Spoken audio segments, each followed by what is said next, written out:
In this video, we'll give you 8 running backs we dislike in 2024 fantasy redraft leagues. I'm Jim Coventry along with Anthony Cervino of RotoWire. Jim, the first running back I dislike in redraft 2024, David Montgomery. And we know what David Montgomery brings to the table. We know the offense that he plays in, what that brings to the table. Now, last year, Montgomery, nice season, only 14 games played, had a little bit of an injury issue, but 15th in points per game. RB 17 overall, 13 total touchdowns. So this is why I'm out on Montgomery. Right now is the 22nd running back off the board. And if we go back to last season, Montgomery was the guy to have until Jahmyr Gibbs took off. And once Gibbs took off, especially towards the end of the season, we've seen the usage of Montgomery go down, especially the usage inside the red zone and inside the 5. We saw Gibbs handle a lot more of that workload, which really was surprising. Remember, 2 years ago, before Montgomery got there, we saw somebody like Jamal Williams lead the NFL in rushing touchdowns. And yes, that could be the ceiling for David Montgomery if Gibbs was not in the picture, but Gibbs is. I anticipate with Gibbs entering year 2, he's going to handle the bulk of those touches. David Montgomery will still get his. He'll be the guy in the 4-minute drill. He will get some red zone and goal line touches. But when it's all said and done, I think RB22 ADP is a little bit too much for a player that I think is going to see a slightly reduced workload than what people think. The first running back I dislike in redraft leagues is Achane of the Miami Dolphins. We love the player. We love the speed. We love the explosiveness. But when you're going to pick a running back in the top 10 running backs, you need somebody with volume and a floor to go with the ceiling. Achane's an interesting case. We saw the incredible upside last year, weeks 2 through 4. 51, 27, and 23 PPR points. Legendary. During that time, 455 yards and 5 touchdowns on the ground, 12.6 yards per carry. That wasn't it. 8 catches for 63 yards and 2 more touchdowns in those 3 games. It was legendary. And then Achane gets hurt. Misses 5 of 6 games between week 6 and 12. Comes back week 13. Appears to be fine. But the Dolphins' offense had been largely figured out by the league, and they weren't humming like they were early in the season. And Achane, remember, he had that 12.6 yards per carry early. Well, in the last 7 games, including the playoffs, Achane, 4.97 yards per carry. That's very good, but that's what Raheem Mostert averages. And it's not 12. And his season number was over 7, and it wasn't 7. 1 touchdown in his last 6 games. Achane's 5'9", 188. Mike McDaniel's not going to use him in a volume role. And if he's not putting up those blistering numbers on a per carry basis, Raheem Mostert's still there, it's not going to be a weekly high floor. For that reason, at ADP, I'm out on Achane. Jim, the next running back I dislike going into redraft season 2024, DeAndre Swift, new running back for the Chicago Bears. And DeAndre Swift was always a player that I bought into. He flashed early in his career, but it never really seemed to work out. Now, if we scale back to last season, his first year with the Eagles, he was actually utilized as a rusher, and he looked good. Averaged 4.6 yards per carry. Over 1,000 yards rushing, but he only finished as the RB24 in points per game, despite playing in 16 games and the RB20 overall. Why is that? He only totaled 6 touchdowns, and a big reason why we know who was in Philly, that quarterback, the tush push, in Jalen Hurts. Now, one and done in Philly, we now see DeAndre Swift go over to Chicago Bears. The Chicago Bears, they're going to be a very interesting team. What we do know, it's a significant downgrade in terms of offensive line. We also don't know how much they're going to throw the ball to DeAndre Swift. And we know DeAndre Swift can catch. If we go back to 2021, he had 62 catches for 452 yards with the Detroit Lions. Even last year, 39 for 214. But what version of Swift are we going to get here? In the Shane Waldron offense, they don't tend to throw to the running backs a lot. We also know Caleb Williams is in town, and he has a slew of pass-catching weapons like Keenan Allen, DJ Moore, Cole Kmet, Rome Dunze. Is there going to be check down opportunities for DeAndre Swift so we can get any type of receiving floor on a week-to-week basis. When it's all said and done, I am fading DeAndre Swift at his RB23 ADP. They also have guys like Khalil Herbert and Roschon Johnson in the backfield. There's just too many mouths to feed in this offense, and I don't see a world unless DeAndre Swift is a 3-down back, and I don't see that, where he returns value on his price. The next running back I dislike in 2024 fantasy drafts is Josh Jacobs of the Green Bay Packers. Now, I'm going to cite history here for part of the case against Jacobs. Aaron Jones was in his prime, was in Green Bay, an elite level running back. But the Packers, cut into Jones' work with lesser backs. Jamal Williams for a while, A.J. Dillon after that. Josh Jacobs, 26 years old. Jones was there when he was 26. Why would the Packers treat Jacobs any differently than Jones? History says this is a committee backfield. And Josh Jacobs, look, we know in 2022, he had a career year. That was the year the Raiders didn't pick up his fifth-year option. And he went bananas on the field. Great fantasy season. But you take the 3 years that surround that career year by Jacobs, he's 4 or less yards per carry in those 3 seasons. He's not a good running back. He's an effective receiver. I get that. But last year, inefficient behind a good offensive line with the Raiders. 40th percentile broken tackle rate.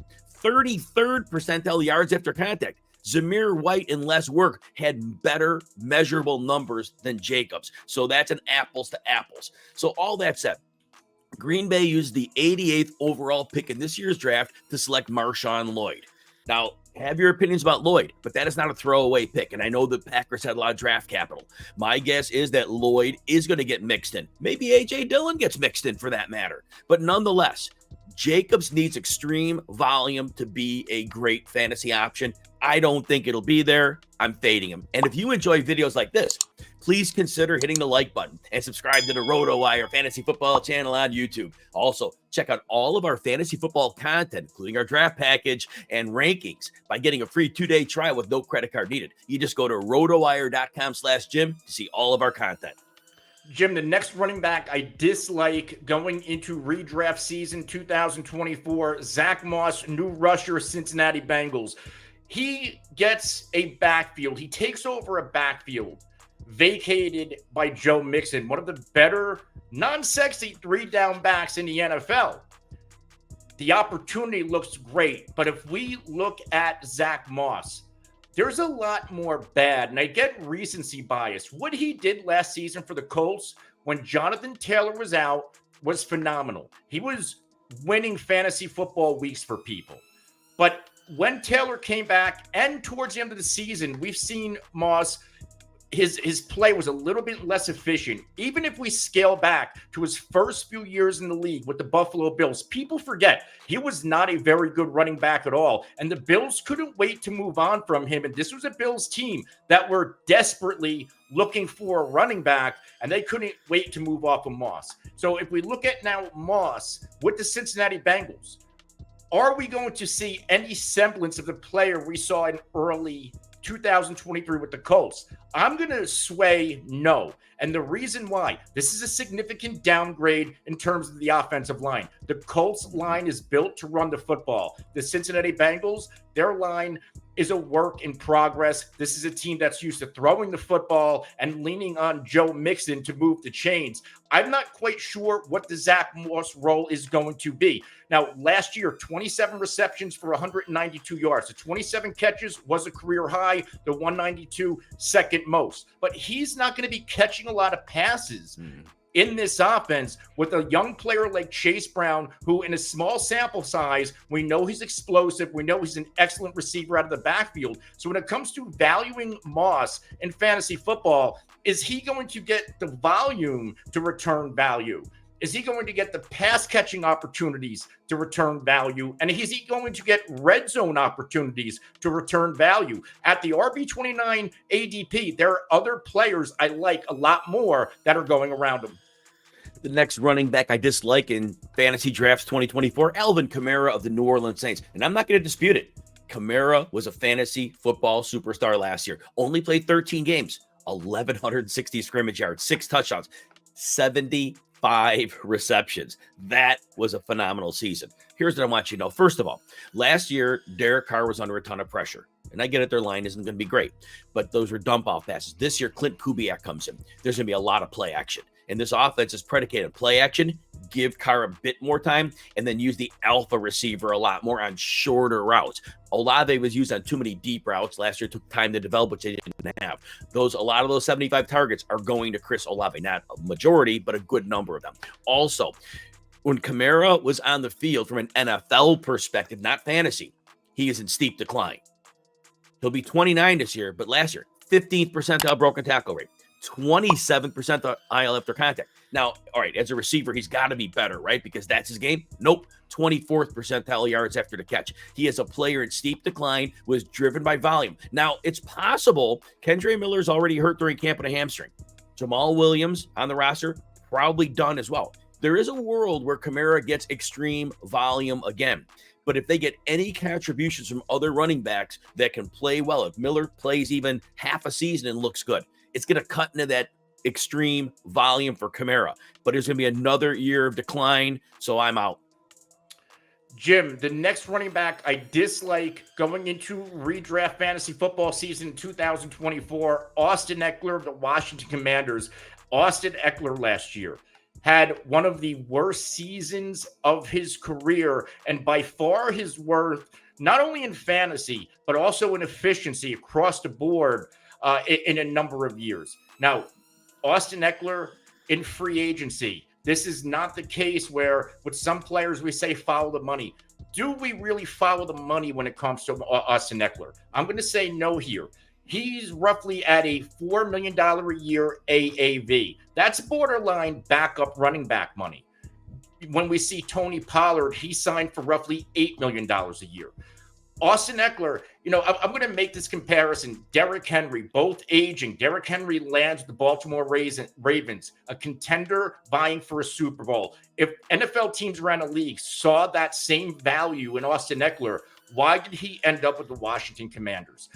The Commanders, they also have Brian Robinson in this backfield. Robinson will command the bulk of the early down work. Let's face it, Austin Ekeler was never a great early down back anyway.